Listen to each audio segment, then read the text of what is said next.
우리 교회에는 오늘 우리 고사리 같은 유치부 학생들이 예배를 드리고 있고, 유초등부, 중고등부, 또 청년부, 장년부에 이르기까지 예배가 드려집니다.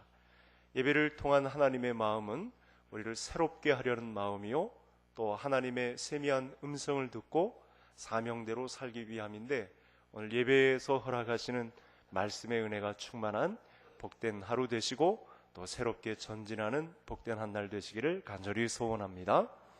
성경은 우리 인생을 광야와 같다, 이렇게 말씀을 표현합니다.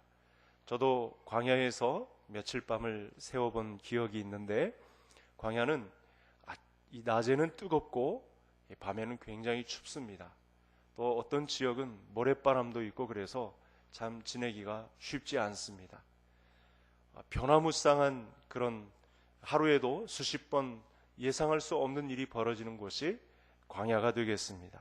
그래서 광야의 어려움을 만나면 내가 무엇을 먹어야 할지, 무엇을 입어야 할지, 어떤 집에서 자야 할지 자연스럽게 염려를 하며 살게 되는 곳이 광야 같은 곳이 되겠습니다. 중요한 것은 이 광야에서 아주 중요한 내용이 하나 있는데, 광야는 길대로 따라가야 합니다. 길 없이 갔다가는 헤매다가 죽음을 맞이할 수 있습니다. 여러분, 우리 인생도 마찬가지인데, 우리가 이때 어느 길로 가야 하는지, 또 어느 방향으로 따라가야 할지, 그 길을 인생길에서 알려주는 것이 나침판인데, 성경 말씀이 우리의 인생의 나침판이 되겠습니다. 나침판은 하나님의 말씀입니다. 성경은 우리에게 이렇게 말씀합니다. 하나님의 말씀만을 따라가라. 그것이 길이다. 그리고 예수님은 실제로 오셔서 이 말씀이 나다, 나를 따르라, 내가 곧 길이다, 이렇게 말씀을 주셨습니다. 오늘도 우리 하나님 아버지께서는 우리에게 말씀으로 돌아올 것을 우리에게 부탁하고 있습니다. 성경 말씀 전체를 놓고 보면 이 주제에 가장 많이 근접해 있습니다. 내 말씀대로, 내 말대로 따라오라, 이렇게 우리에게 말씀을 주고 있다는 것입니다. 그러면 우리의 방향을 잘 잡아주시고, 어긋난 길로 갔다가도 제대로 돌아올 수 있고, 내가 지금 바른 길을 걷고 있는가를 점검할 수 있는 아주 좋은 말씀이 된다는 것입니다. 성경을 통해 광야 같은 인생을 소개해 주신 것은 또 한 가지, 같은 내용이지만 아주 중요한 내용인데, 내 감정, 내 생각대로 움직이지 말고 하나님이 지정해 주신 뜻대로 움직이라고 하나님이 나침판인 말씀을 우리에게 주신 것입니다. 지난 시간에 소개했던 대로 바울은 지금 마지막 시간을 앞두고 있습니다. 자, 우리는 성경을 뒤늦게 보고 이렇게 평가할지 모르지만, 당시에 2000년 전 바울은 지금 절박한 심정으로 오늘 말씀을 전달하고 있습니다. 그래서 디모데 후서를 보시면 유언과도 같은 그런 말씀이 나와 있습니다. 이제 오늘 내일 하는 사역 날짜가 지정되어 있어서 언제 부르면 이제 나가서 형장의 이슬로 사라져야 하는 그런 절박한 가운데 마지막 편지를 디모데에게 보낸 것입니다. 그만큼 오늘날 살아가는 성도들에게 주신 유언과도 같은 하나님의 말씀일 텐데, 오늘 말씀은 우리에게 뭐라고 말씀하시는지를 말씀을 통해서 살펴보려고 합니다. 오늘 말씀 안에는 그래서 교회의 사람, 교회의 성도들을 향한 일이 무엇인지, 교회의 성도들이 어떤 사명을 가지고 살아가야 할지에 대한 말씀을 주고 있습니다. 얼마 남지 않은 시간 가운데 이제 자신의 뒤를 이어서 교회 일을 중심에서 감당할 사랑하는 아들, 믿음 안에서 아들 삼은 디모데에게 귀한 말씀을 전달해 주고 있습니다. 이때 지난 시간에 이어서 오늘 주시는 하나님의 말씀은 무엇이냐면, 교회 안의 구성원인 성도들의 자질입니다. 좀 더 세밀하게 얘기한다면 일꾼의 자질이 되겠습니다. 교회 안의 성도들은 어떤 일꾼의 자질을 갖추고 있어야 하는지에 대한 말씀을 유언으로 주고 있습니다. 그러면 이제 하나님의 말씀을 보면서 교회 일꾼의 자질은 무엇인지 우리 성도님들의 신앙 상태를 점검해 보시면서 말씀에 대입하시면서 오늘도 믿음의 진보가 이루어지기를 바랍니다. 우리 화면을 보면서 우리 첫 절인 6절 말씀 우리 다 같이 함께 읽겠습니다. 그러므로 내가 나의 안수함으로 내 속에 있는 하나님의 은사를 다시 불릴 듯 하게 하기 위하여 너로 생각하게 하노니. 자, 바울은 차기 지도자인 디모데에게 안수를 했던 적이 있습니다. 이때 보통 교회에서 안수를 하는 현장 가운데는 마음이 뜨거워지고 하나님께로부터 주시는 하늘의 선물을 받습니다. 이것은 성도가 가진 재능이라고 할 수 있겠는데, 교회를 구성하고 있는 성도들에게는 이 불신 세상 가운데는 맛볼 수 없는 신자들에게만 주시는 하늘의 선물이 있습니다. 그 선물을 바로 은사라고 합니다. 이 세상에서는 도저히 알 수 없는, 교회를 구성하고 있으면 이 교회를 떠받치고 있는 일꾼들의 재능이 있는데 그것을 바로 은사라고 합니다. 디모데는 역시 사도들에게 이 안수를 받을 때 이 은사가 내려졌습니다. 대부분 교회에 주신 은사는 한 4가지 방향 정도로 나타납니다. 제일 첫 번째는 말씀과 관련해서 재능을 주십니다. 말씀을 가르친다든지, 말씀을 가르치는 이 교사로, 소그룹 지도자로 이렇게 말씀을 가지고 일하는 부분에 은사가 나타납니다. 그리고 이 말씀과 관련해서 성가대와 같이 하나님의 말씀으로 찬양하는 일에도 이렇게 은사가 나타납니다. 그리고 두 번째는 하나님을 상대하면서 기도하는 데 은사가 나타납니다. 이런 하나님의 말씀과 기도는 다 사람의 생명을 살리는 데 은사가 나타나죠. 교회를 우리 안에서 우리만의 잔치만으로 끝나는 것이 아니라 다른 사람들의 생명을 위하여, 구원을 위하여 기도하는데 또 은사가 나타납니다. 그래서 교회 안에는 지금 성도님들이 아시는 분도 있고 모르는 분도 있지만 기도에 목숨 걸고 희생하는 분들도 사실 있습니다. 야, 저렇게 기도해도 되나, 그렇게 싶을 만큼 기도로 철저히 무장된 분들도 있습니다. 그리고 세 번째는 성도를 사랑하는 것입니다. 성도와 교제하고 섬기고 하는 이 교제의 기쁨이 바로 은사로 나타납니다. 어떤 분들 중에는 성도들을 잘 다독이고 처음 온 성도들을 잘 추스려서 예수 잘 믿게 하는 그런 은사를 가진 분들도 있습니다. 그리고 교회를 잘 받들면서 이 사랑의 은사를 가지고 봉사하는 일에 열심인 분들도 있습니다. 또 하나는, 한 가지 방향은 전도의 은사를 가진 분들이 있습니다. 예수 믿지 않은 사람들에게 복음을 잘 전도해서 이렇게 선교하는 현장에서 또 하나님의 말씀을 잘 전달하는, 대표적으로 이렇게 한 4가지 정도의 방향에서 성도들의 은사가 나타납니다. 세상에서는 절대 발견할 수 없는 하늘에서 주신 독특한 선물이 되겠습니다. 성도가 가진 재능이 되겠습니다. 이 은사를 하나님께서 주셨는데 교회의 일꾼들은 이 은사를 잘 활용해야 합니다. 자, 6절 말씀을 보면서 우리에게 불현듯 생각나는 것이 있습니다. 직분자들이라 할지라도 이렇게 안수받을 때 주신 하나님의 은사가 살아났을 때 지금은 사그러들 수 있는 위험이 있는 것이 바로 은사라는 것이죠. 예전에 열심히 있었는데 교회를 위해서 말씀과 함께 교사로, 성가대로, 또 말씀과 함께 찬양으로, 그리고 기도로, 또 사랑으로 섬기며 전도하는 일에 열심히였던 사람이 어느 순간 이 은사가 사그러져 가지고 힘을 내지 못하는 그런 상황에 있을 수 있다는 것입니다. 실제로 바울이 지금 오늘 말씀을 하면서 디모데에게 책망을 하는 일종의 이런 마음을 지금 전달하고 있는 것입니다. 내가 예전에 안수받을 때 그 은사가 사그러들지 않아도 다시 불릴듯 일어나게 하기 위하여 너로 생각하게 한다라는 말씀을 주고 있습니다. 그래서 하나님의 은사를 적극적으로 활용하는 것이 교회의 일꾼이다라는 말씀을 주고 있습니다. 오늘 말씀을 기점으로 저는 성도님들에게 이런 말씀을 드리고 싶습니다. 우리 개성교회를 떠받치는 일꾼들은요, 사실 실제로 이 일꾼 전선에 나서서 일을 감당하는 분들은 상당히 소수입니다. 많은 분들이 대부분 이렇게 90%, 100% 이렇게 다 나서서 교회 일을 감당하시는 분들은 사실은 적습니다. 교회 안에 교회 일꾼으로 설 때 하나님께서 주신 은사가 있다고 하는데, 이왕 예수 그리스도를 믿을 바에야 우리 성도님들에게 주신 은사를 적극적으로 활용하며 교회 일에 투입되는 일꾼들로 성숙해 되기를 간절히 소원합니다. 우리 예수님께서도 이 은사와 관련해서 말씀을 주셨습니다. 예수님은 특별히 은사를 달란트라는 표현을 가지고 마태복음 25장의 말씀에 주고 있는데 3가지 평가가 나오죠.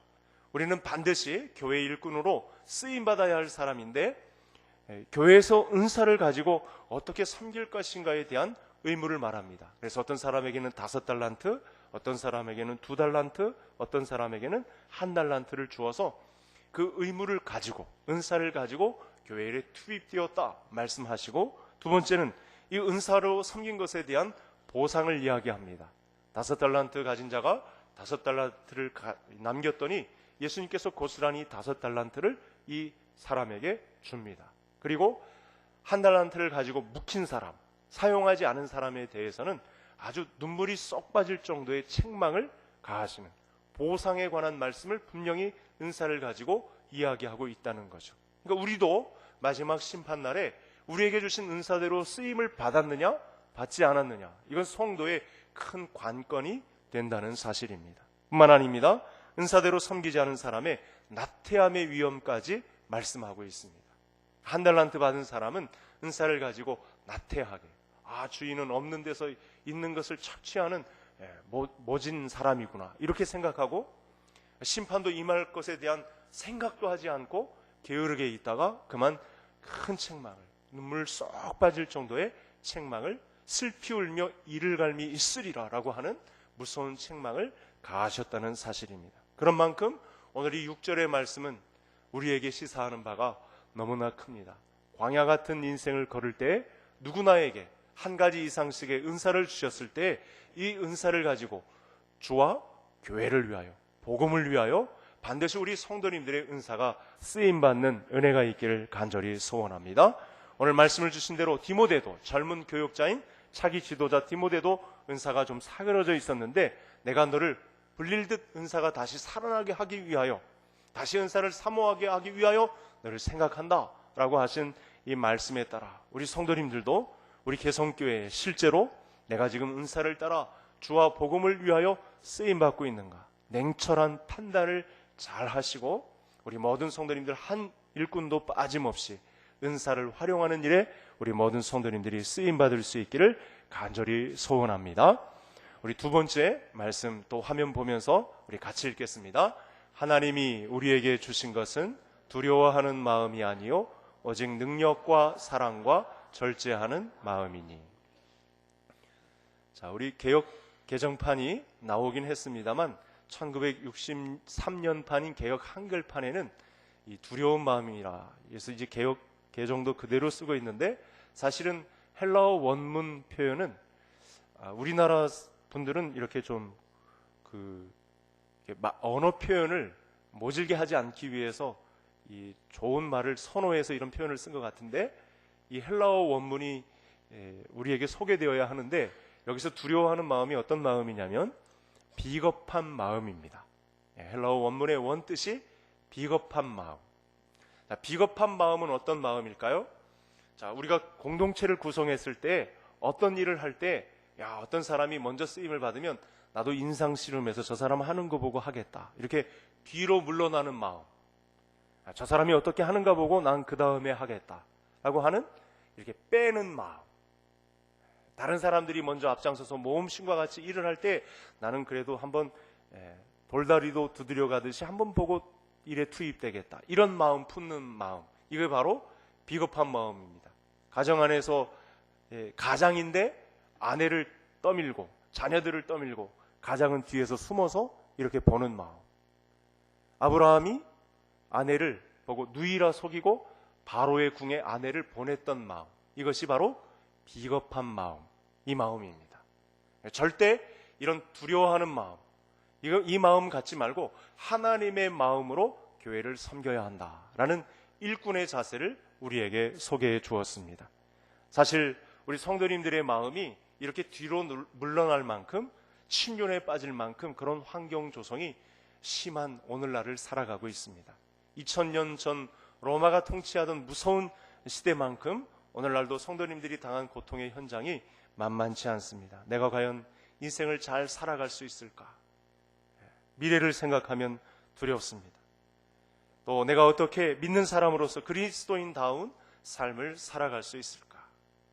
여러분, 자녀들의 앞날을 생각하면 두렵습니다. 구조조정이니 또 경기 불황이니 강대국들의 무역 전쟁이니 기름값이 올라가느니, 은퇴 후 노후를 생각하면 당장에 여러 가지 생각들이 겹칩니다. 교회 안에 일꾼의 마음, 이런 것들은 생각도 안 나고, 내가 어떻게 이 험악한 세상을 이겨낼까, 이런 마음들이 성도님들에게 자리 잡을 수 있다는 것입니다.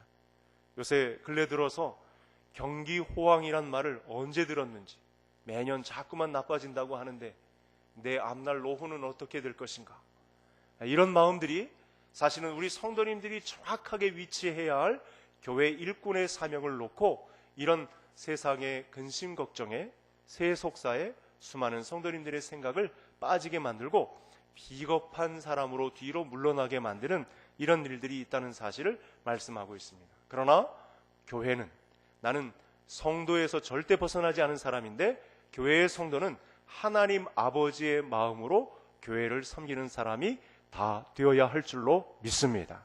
제가 근래 들어서 보니까요, 좀 부끄러운 면도 있지만 제가 솔직하게 고백하면 교회에 가장 앞장서서 일하는 분들이 사실은 상처를 받습니다. 많은 성도님들이, 나머지 80-90%의 성도님들이 앞장서서 일하는 분들을 조금이라도 도와주면 교회가 시너지 효과를 낳을 수 있는데, 사실은 여느 교회들과 마찬가지로 앞장서서 한 20%의 성도님들이 일하시는데, 앞장서서 일하시는 분들이 그만 교회 일을 너무 일하시다가 상처를 받는 경우가 있으세요. 그래서 오늘 말씀이 사실은 성도님들에게 다 필요합니다. 교회 일이 20%만 쓰임받고 나머지 80%는 뒷짐지고 있어야 됩니까? 구경꾼의 위치에 서야 될까요? 아니라는 거죠. 내가 성도가 된 이상 그리스도께서 값주고 사신 이 교회 공동체를 위하여 나도 움직일 일이 있을 텐데, 그 일을 위하여 우리 성도님들도 적극적으로 하나님 아버지의 마음을 품고 주인 행세를 감당하는 우리 모든 성도님들 되시기를 바랍니다. 하나님이 우리에게 주신 것은 두려워하는 영이 아니요 성령을 우리에게 주셨기 때문에, 능력과 사랑의 영이기 때문에 우리 모든 성도님들은 다 쓰임받을 수 있습니다. 성령님께서 우리에게 예수 믿을 때 오셨습니다. 여러분, 성령님은 능력자이시죠. 권능의 영이시잖아요. 그래서 우리에게 예수 믿을 때 권능의 영을 동시에 주시고 은사도 동시에 다 주셨습니다. 누구든지 한 가지 이상의 은사를 가지고 하나님의 교회를 떠받들 수 있는, 일을 감당할 수 있는 능력들을 다 주셨다는 것입니다. 하나님 아버지의 마음은 아버지 혼자서 가정일을 다 감당하는 것이 아니고 자녀들까지 다, 가족 구성은 누구라도 다 하나님의 교회를 돌볼 수 있는 힘을 허락하셨다는 말씀을 주신 것입니다. 아낌없이 주고 희생하는 우리 모든 성도님들이 다 될 수 있습니다. 더불어 여러분, 교회 일 가운데는요, 이렇게 능력이 나타날 수 있으니까 긴장하며 돌아봐야 할 일도 있습니다. 하나님의 마음으로 교회를 섬기다 보니 성령님이 강하게 역사하셔서 일을 정말 잘 감당할 수 있는데, 이분이 생각해야 될 것이 있습니다. 교회를 하다가 보면 능력도 나타나는데, 심지어 저 같은 사람들도 조심해야 될 문제인데 교만할 수 있습니다. 하나님의 능력이 나타나다 보니까 절제하지 못하고 막 행하다가 많은 사람들을 또 상처받게 할 수 있는 그런 일들도 교회에 나타날 수 있다는 사실입니다. 그래서 여기 보시면 하나님의 마음, 두려워하는 마음이 아니라 오직 능력과 사랑과 절제하는 마음이다, 이렇게 말씀을 주셨습니다. 그러니 오늘 말씀을 이렇게 잠깐 주시는 말씀인데도 우리가 얼마만큼 이 균형 감각을 갖추고 교회 일에 투입되어야 하는지를 잘 알 수 있는 말씀이 되겠습니다. 우리 모두는 하나님의 능력을 받았습니다. 동시에 첫 번째 말씀드린 대로 은사를 누구나 다 받았습니다. 권능의 성령이 함께 하시기 때문에 이런 모든 능력은 다 성도님들에게 주셨는데, 일꾼은 어떤 사람들에 해당하는 일이 아니요 나에게도 해당하는 영역이기 때문에 우리 모든 성도님들이, 우리 개성교회가 일부만 움직이는 사람들의 모임이 아니라 성도님들 전체가 다 움직이는 그런 구원의 함선의 역할을 온전히 감당하는 우리 성도님들이 다 되시기를 간절히 소원합니다. 우리 마지막으로 8절 말씀 우리 화면 보면서 다 같이 읽겠습니다. 그러므로 너는 내가 우리 주를 증언함과 또는 주를 위하여 갇힌 자 된 나를 부끄러워하지 말고 오직 하나님의 능력을 따라 복음과 함께 고난을 받으라. 아멘. 지금 바울은 디모데에게 하나님의 마음에 맞는 일꾼의 자질에 관해서 말씀을 주고 있는 상황입니다. 여러분, 교회 일꾼의 자질은 이렇게 생각하시면 됩니다. 제가 지금 세 번째 말씀을 하고 있지만 사람을 살리자는 것입니다. 죽어가는 영혼을 건지자, 이런 말씀에 다 속해 있습니다. 세 번째는 이런 사람을 살리는 일에 뭐가 부끄러워할 일이 있느냐, 뭐 창피할 일이 뭐가 있느냐, 사람 생명 살리자는데 부끄러운 것이 뭐가 있느냐. 지금 디모데 스승인 바울은 감옥에 갇혀 있습니다. 여러분, 2000년 전에 한 사람이 감옥에 가 있다는 것은 정말 창피한 것입니다. 가문의 수치입니다. 그런데 바울이 잡혀 있는 이유는 주와 복음을 위하다가 잡혀 있는 것입니다. 이 고난이 왔더라도 절대 부끄러워하지 말고 이 복음을 잘 전하자, 생명을 살리는 일에 투입되자, 이렇게 일꾼의 자질을 우리에게 말씀해 주고 있는 것입니다. 여러분, 예를 들어서 오늘 우리들 중에 우리 다 같이 입술을 열어서 주와 복음을 위해서 전도하는 사역을 감당합시다. 그러면 손사래를 치며 도망갈 분들이 굉장히 많을 것입니다. 오, 다음에 하겠습니다. 제가 어떻게 그런 일을 할 수 있습니까? 이렇게 하실 분들이 분명히 있을 것입니다. 여러분, 왜 이럴까요? 이게 근본적인 마음은 뭐냐면 두려워하기 때문이고 부끄러워하기 때문에 그렇습니다. 그런데 잘 생각해 보세요. 처음에도 말씀을 드렸지만 사람 살리는 일입니다. 우리가 교회 공동체를 구성하고 믿음 생활을 감당하는 것은, 우리가 오늘 예배를 드리는 것은요, 나만 잘 되고 나만 잘 먹고 잘 살자는 것이 아니고 다른 사람의 생명도 그리스도 안의 생명에 있다는 사실을 깨우쳐주고 그에게 새로운 생명을 불어넣는 사역을 감당하자는 것입니다. 생명 살리자는데 부끄러움이, 수치가 있을 수 없는 것입니다. 하나의 생명이 천하보다 귀한데 그 천하의 생명이 주께로 돌아오는 것을 하나님은 그토록 기뻐하신다는 사실입니다. 지금 바울은 디모데의 스승이 되어서 주와 복음을 위해 당당하게 고난을 받고 있습니다. 자, 오늘 말씀을 통해서 마지막 주신 말씀인데, 오늘 이 말씀 앞에 멈추어 서서 성도님들 한번 가슴에 손을 얹고 생각을 해보시기 바랍니다. 내가 지금 주와 복음을 위해서 고난당하는 것이 있는지, 혹시 고난당하다가 부끄러워하고 수치 때문에 뒤로 비겁하게 물러선 적은 없었는지 오늘 말씀을 통해서 한번 잘 생각해 보시기를 바랍니다. 여러분, 바울이 이 고난을 두려워하거나 절대 수치스러워하거나 뒤로 물러서지 않은 이유가 있습니다. 이 사실을 히브리서 11장에서 설명하고 있고 바울이 이제 앞으로도 설명할 내용인데, 바울 앞에는 면류관이 기다리고 있기 때문에 부끄러워하지 않았습니다. 절대 수치스러워하지 않았습니다. 받을 상이 기다리고 있었기 때문에 그렇습니다. 분명히 말씀을 드립니다. 시간이 얼마 없습니다. 우리가 교회 일꾼의 자질을 가지고 하나님 앞에서 섬겨야 할 시간이 얼마 없습니다. 여러분, 올해 2018년도 훌쩍 반년이 지나갔습니다. 우리 교회가 37살의 이 중후한 청년이 되었습니다. 시간이 얼마 남지 않았습니다. 중요한 것은 하나님께서 이 일에 우리에게 능력을 주시고 또 능력의 하나님이 우리와 함께 하신다는 사실입니다. 성령 하나님, 권능의 하나님까지 우리에게 보내주시고 임마누엘 예수님을 우리에게 보내주셔서 동행함을 우리에게 베풀어 주신다고 응원해 주시는 메시지를 동시에 허락해 주셨습니다. 여러분, 이 시간 이미 십자가에서 돌아가신 우리 예수님이 우리의 고난을 짊어지셨음을 잊지 않는 이 시간 되기를 간절히 소원합니다. 교회 일은 몇 사람 앞장서서 끌고 가고 그 뒤에 따라가는 것, 이런 경제학적인 원리가 통용되는 것이 절대 아닙니다. 누구 하나 빠짐없이 다 일꾼의 자격을 갖추고 하나님이 감당할 능력을 주시는 대로 부끄러워하지 않고 당당하게 전진하는 것이 건강한 교회를 나타내는 것입니다. 우리 개성교회는 교회 간판을 건 이상 성경이 말하는 성경적인 교회 위에 모든 성도님들이 다 들어오기를 간절히 소원합니다. 이제 말씀을 들은 우리 교회 모든 성도님들은 실제로 은사를 잘 활용하는 곳에 쓰임받고 비겁하게 물러나는 것이 아니요 다른 사람들을 앞세우고 나는 뒤에서만 바라보는 자가 아니요 당당하게 하나님의 마음에 맞는 교회의 일꾼으로 성숙해지고 하나님이 마련해 놓으신 상급을 받아 누리는 하늘나라 주인공들이 다 되시기를 간절히 소원합니다.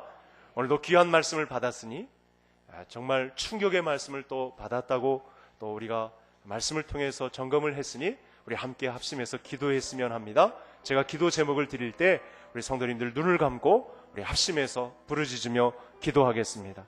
우리를 복음 전도자로 살도록 은사 주심을 감사합니다. 주신 은사 사그러들지 않도록 우리 안에 열정과 사랑의 수고를 다시 일으켜 주시옵소서. 하나님의 마음으로 두려워하지 않고 비겁하게 뒤로 물러나 두려워하는 마음 갖지 않고 당당하게 교회 일을 앞장서는 하나님의 능력으로 고난도 감당하는 교회의 일꾼이 되게 하여 주옵소서. 주여 한번 부르시고 기도하겠습니다.